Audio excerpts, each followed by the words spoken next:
Assalamualaikum warahmatullahi wabarakatuh.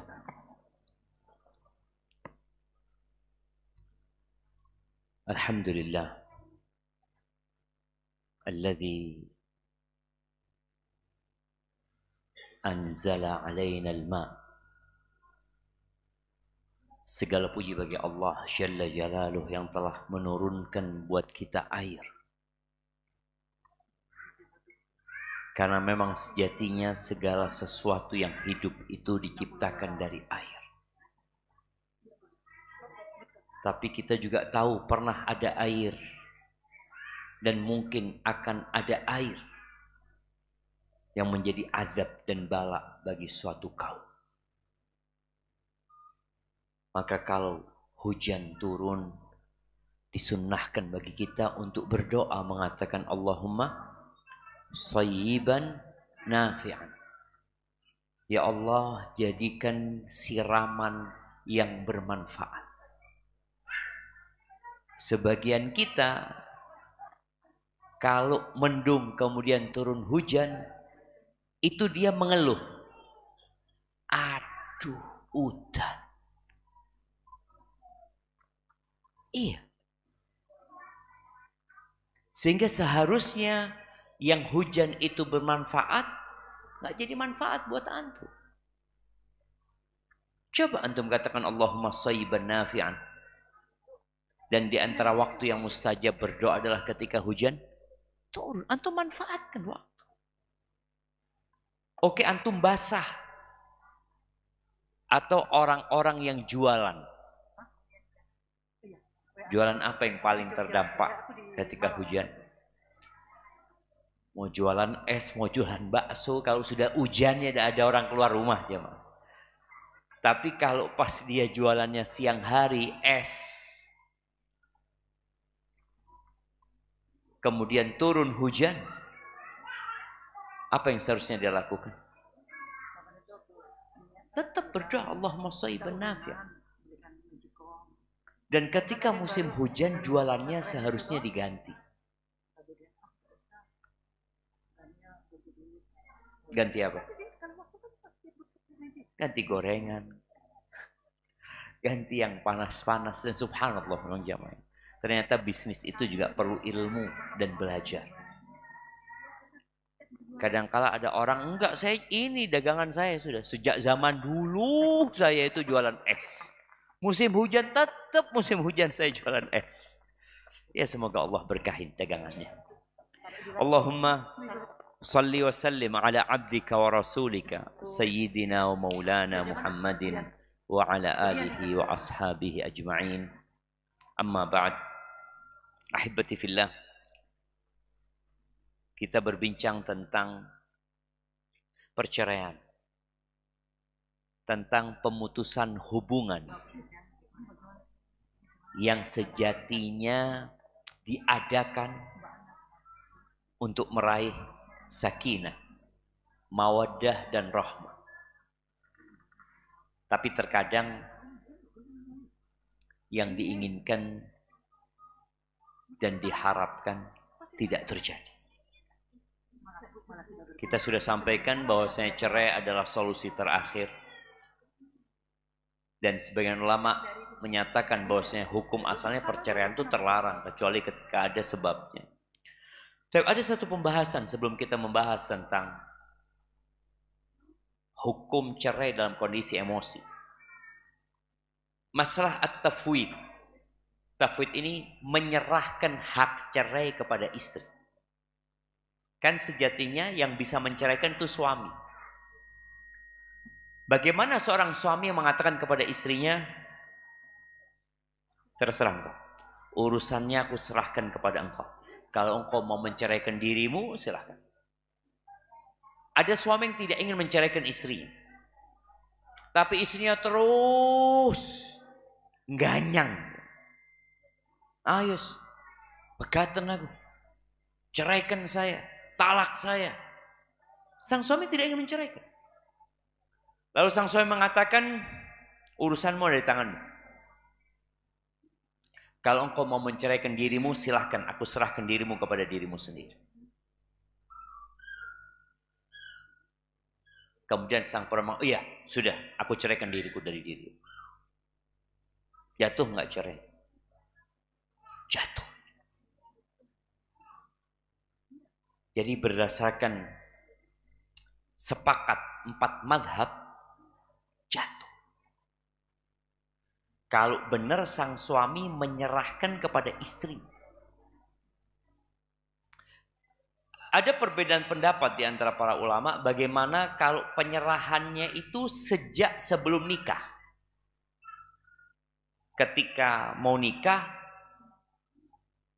atau pada saat pernikahan sang suami mengatakan, iya, aku menikah dengan engkau dan hak cerai ada pada dirimu. Bisa enggak? Dari sejak awal nikah sudah menyerahkan urusannya kepada istrinya. Menurut jumhur enggak bisa. Karena belum terjadi pernikahan. Dan jumhur ulama juga berpendapat ketika seorang suami menyerahkan hak cerai kepada istrinya, itu hanya berlaku di majelis itu selama suaminya belum mencabut haknya. Jadi kalau lagi ribut ya, satu majelis, enggak, ceraikan aku. Kata sang suami, sudah aku serahkan urusanmu kepada dirimu sendiri. Engkau mau menceraikan dirimu, silahkan. Ditantang sang istri. Kira-kira dia menceraikan dirinya atau tidak? Ya tergantung. Karena ada istri memang yang tidak ingin dia sebagai penyebab perceraian. Artinya ketika dia keluar dari rumah tersebut dan terjadi perceraian, nggak ingin orang mengatakan, engkau menceraikan dirimu sendiri. Malu dia. Tapi dia lebih suka, enggak, suamiku yang boleh. Suamiku menceraikan aku. Padahal sang suami tidak boleh. Apa yang menjadi landasan para ulama mengatakan bahwasanya hal itu diperbolehkan? Dan ada yang menceritakan adanya ijma ya. Kisah ketika Nabi SAW mendiamkan istrinya selama 1 bulan. Jadi kadangkala memang ada perempuan-perempuan ini yang perlu dididik. Tugas para suami ini, dia boleh jadi dapat istri yang kurang lurus. Bukan kurang lurus ya. Semua perempuan gak ada yang lurus gitu. Semuanya bengkok. Tapi mungkin dia dapat istri yang adabnya kurang. Atau banyak tuntutan. Akhirnya sang suami mendiamkan istrinya. Pisah ranjang setelah dikasih nasihat gak mau, pisah ranjang. Setelah itu kok dilihat nggak ada perubahan di istrinya, boleh jadi antum memberikan pilihan kepada istri antum. Anti mau terus hidup sama anak, atau anti memilih untuk kembali kepada orang tua anti. Kasih pilihan istri. Dan Nabi SAW setelah sebulan, beliau bersumpah untuk tidak mendekati istrinya. Setelah selesai 29 hari, beliau mendatangin istrinya satu persatu. Membacakan firman Allah di surat Al-Ahzab ayat 28-29. Allah mengatakan, ya ayyuhan nabi, wahai nabi, qul li azwajika, katakan kepada istri-istri, in kuntunna turidnal hayatad dunya wa zinataha, kalau kalian menginginkan kehidupan dunia dan perhiasannya, fata'alaina, kemarilah kalian, umatti'kunna, aku akan kasih buat kalian mut'ah, ya pesangon, harta, dan aku akan ceraikan kalian dengan perceraian yang baik. Ini pilihan pertama.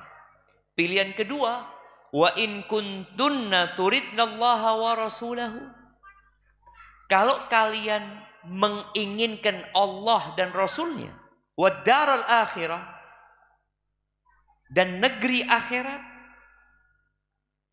yang ingin Allah, yang ingin Rasulnya, yang ingin daral akhirah, itu perlu berjuang. Karena jalan menuju surga itu terjal. Nggak enak disuruh nurut sama suami, taat sama suami. Makanya banyak perempuan itu ngeyel kalau dikasih tahu. Bang, aku mau datang kajian bang. Kata suaminya, janganlah. Hujan itu. Ayolah bang. Kajian bang. Hujan. Ilmu bang. Terus panjang. Padahal seharusnya dia mengatakan sami'na wa ata'na. Kalau mau merayu nggak apa-apa. Karena ada suami-suami yang memang butuh dirayu. Tapi dengan bahasa yang indah. Tapi kalau suaminya melarang sesuatu, ya sudah sami'na wa ata'na. Baik, pilihan kedua tadi, kalau kalian menginginkan Allah dan Rasulnya dan kehidupan akhirat, maka sesungguhnya Allah, fa innallaha a'adda lil muhsinati minkunna ajran 'azim. Allah menyediakan pahala yang besar buat orang-orang yang berbuat baik di antara kalian. Aisyah menceritakan, khayyarana Rasulullah sallallahu alaihi wasallam, Nabi alaihi salatu wasallam memberikan pilihan kepada kami. Tadi, bercerai atau tetap bersama Nabi sallallahu alaihi wasallam. Fakhtarnallaha wa rasulahu. Kami kemudian memilih Allah dan Rasul. Dan Nabi menganggap hal itu ya bukan apa-apa. Yang memang pilihan. Boleh seorang suami memberikan pilihan kepada istrinya, menyerahkan urusan kepada istrinya. Udah terserah engkau. Engkau mau menceraikan dirimu, aku serahkan kepadamu. Dirimu sendiri. Tapi bagi para suami, hendaklah tidak sembarangan melakukan tafwid, serah terima cerai ini. Karena ada perempuan-perempuan yang agamanya kurang. Yang kita sebagai suami bertugas untuk mendidik dia sebenarnya. Baik, bicara menceraikan dalam kondisi emosi. Yang pertama kalau bicara syarat tolak itu, ya dia harus balik. Dia harus berakal. Dan bukan dipaksa. Jadi jumhur ulama berpendapat bahwasanya nggak sah kalau anak-anak kecil yang belum balik menceraikan istri. Walaupun sebagian berpendapat kalau anak itu mumayyaz. Kok bisa anak kecil nikah jemaah? Iya, dulu ada jemaah. Jadi anak ini dinikahkan sama bapaknya. Ya di negeri kita pun sepertinya pernah terjadi yang seperti itu. Wes kawin no anaknya. Ini sama-sama yang satu umur 7 tahun, yang perempuan umur 3 tahun. Sudah ya nikahkan ya? Iya, jadi sudah dinikah. Kan walinya. Kan bisa diwakilkan, nikah nih. Tapi nggak kumpul jemaah, cuma sudah suami istri. Maka jumhur ulama dari Hanafiyah, Malikiyah dan Syafi'iyah berkata, oh saya nggak bisa. Artinya nggak sah kalau seorang anak yang belum balik menceraikan istrinya. Syarat yang kedua akal. Ini berkaitan dengan emosi tadi, akal. Maka tolak dari orang gila itu nggak sah. Mungkinkah orang gila menceraikan istrinya? Boleh jadi. Kadangkala gila itu terjadi setelah pilkada. Mungkin loh jemaah, katanya ada orang yang stres ya, depresi. Anak ingat kejadian berapa tahun yang lalu setelah pilkada itu ada yang naik tower. Wes edan. Turun kata dia, enggak saya mau naik kata dia. Entah pura-pura gila atau gila sungguhan, wallahu a'lam. Tapi tolak dari orang gila, mau ini orang naik tower ya, habis pilkada kalah dia naik tower, wes bojoku tak pegat. Aku ceraikan istriku. Sah nggak perceraian dia? Jatuh jemaah. Kalau dia pura-pura gila. Kalau dia gila beneran.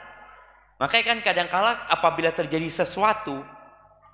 Itu dibawa ke psikiater, psikolog atau ya, untuk dicek. Enggak, dia ini ada gangguan kejiwaan enggak? Ternyata iya, memang dia ada kegangguan kejiwaan. Ya, ketika orang akalnya tidak ada, maka nggak bisa dia menceraikan.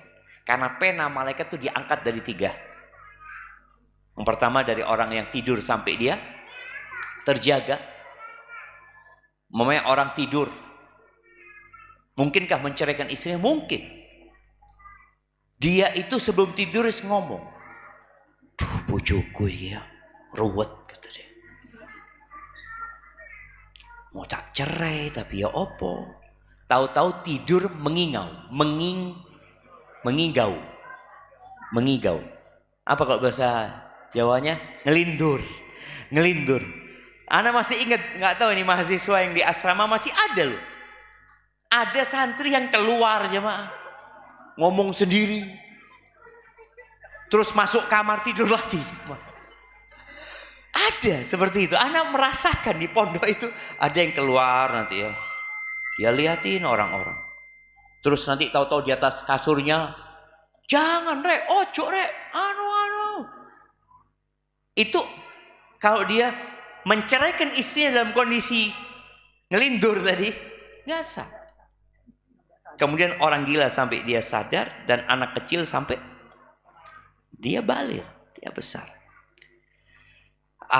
Ada pembahasan juga berkaitan dengan akal ini, bagaimana hukum tolak orang yang kena sihir. Karena kita tahu di antara sihir yang dilakukan oleh manusia itu tujuannya memang memisahkan antara suami istri. Para membahas apabila sihirnya itu mempengaruhi akalnya sampai yang berbicara itu boleh jadi bukan dirinya. Kita tahu ya, orang yang kena sihir kadang-kala ngomong bukan suara dia. Bukan. Matanya, pandangannya, enggak, ini bukan dia. Yang dia kurus ya mah, tahu-tahu 6 orang megangi, juntal loh katanya. Bukan dia kena sihir.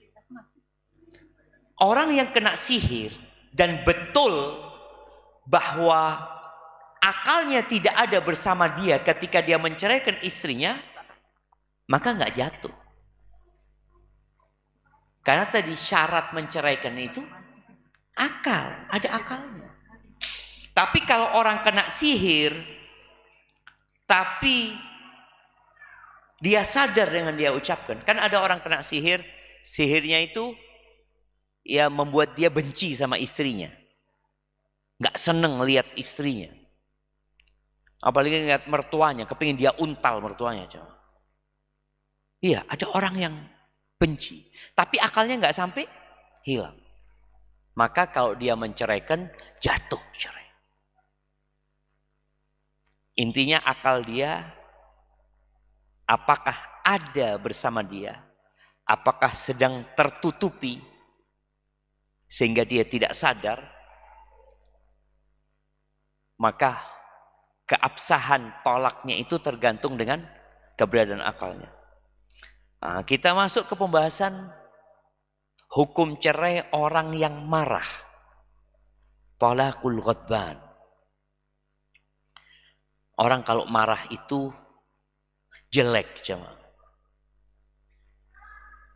Makanya kalau ada orang marah di video, setelah itu videonya ditunjukkan, ini loh, engkau tadi marah. Siapa ini kata dia? Masa kata dia? Iya engkau. Bagaimana orang ketika marah bisa membunuh? Dia bunuh orang itu. Ada seorang wanita yang tahu suaminya kawin lagi. Kemudian suaminya tidur, disiram bensin, diobong.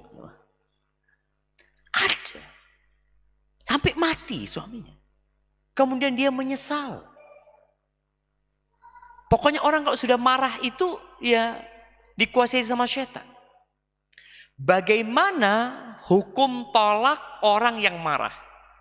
Sedangkan kebanyakan orang menceraikan itu disebabkan marah. Rasul sallallahu alaihi wasallam mengatakan la taghdab.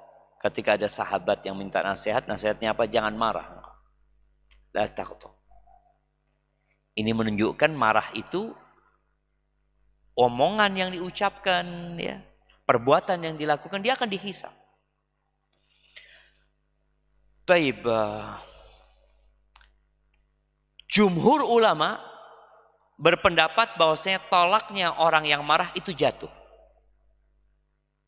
Walaupun ada di antara para ulama yang membagi emosi itu 3 macam. Yang pertama, ya orang yang marah biasa. Makanya sulit sebenarnya jamaah untuk mengukur marah ini. Dikatakan fulan marahnya biasa atau marahnya marah beneran. Marah yang keras sekali. Kalau orang itu marah biasa-biasa aja, maka jatuh cerai. Sepakat semua ulama. Apa dalilnya? Dalilnya hadis Khawlah bintu Tha'labah. Khawlah bintu Tha'labah ini yang Allah sebutkan di surat Al-Mujadilah. Qad sami'allahu qawlan lati tujadiluka fi zawjiha. Allah mendengar omongannya Khawlah yang sedang berdialog tentang urusan suaminya. Pernah suatu hari Khawlah ini ketemu sama Umar bin Khattab. Dipanggil Umar sama Khawlah. Umar itu di jalan. Amirul Mukminin. Pemimpinnya umat Islam. Yang kekuasaannya pada waktu itu sudah sampai Urshalim, sudah sampai Syam, sudah sampai Irak, Iran sana. Dipanggil sama Khawlah ini diam. Sampai orang-orang heran, Umar yang keras biasanya, yang tegas seperti ini, dipanggil Khawlah, dengar dikasih nasihat sama Khawlah. Ketika sudah selesai, Khawlah pergi. Tanyalah orang-orang ini, ya Amirul Mukminin, engkau kok menyimak dengan penuh perhatian kepada perempuan itu? Siapa perempuan itu? Gimana aku nggak mau mendengarkan dia? Allah aja dengar omongannya dia.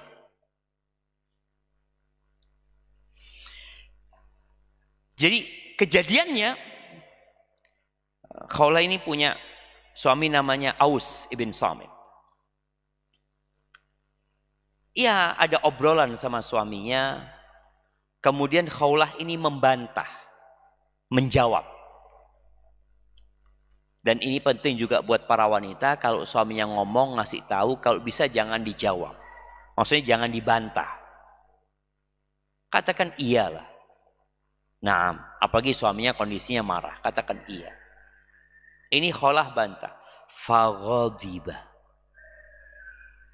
Lalu marah suaminya. Fadhahara minha. Karena marah, akhirnya suaminya melakukan zihar. Zihar ini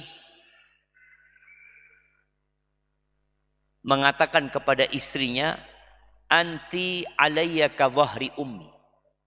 Engkau buat aku seperti punggung ibuku. Dan ibunya mahram. Artinya menyamakan istri dengan ibunya. Artinya haram sudah untuk dihubungi. Seakan-akan dia mengharamkan istrinya untuk diri.